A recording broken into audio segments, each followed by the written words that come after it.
specialist, and this week's tip of the week is on theming your day.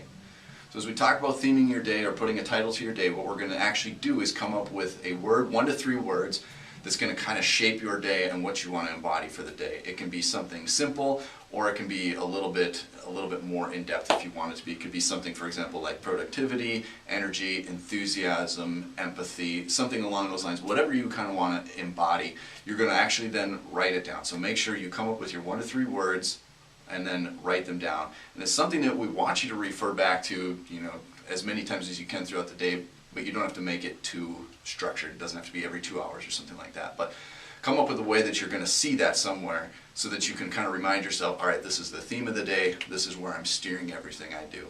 And it's just going to be kind of a subconscious reminder.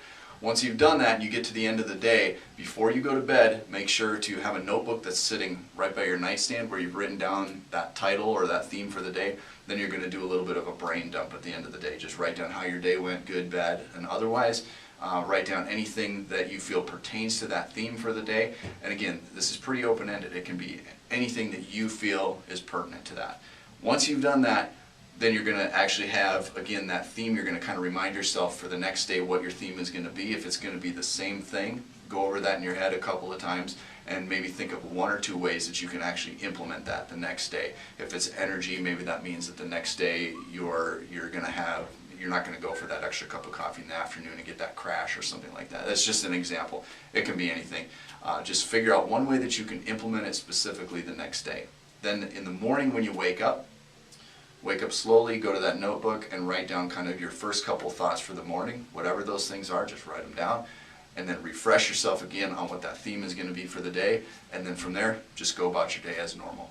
And kind of see what happens. Now, if you take this and put this into practice for the next couple of weeks, see what happens. Look for trends in that notebook as you do your brain dump at the end of the night and record your first thoughts in the morning. And also see how your various activities go throughout the day as far as how that theme actually impacts you, especially if you stick to a specific theme.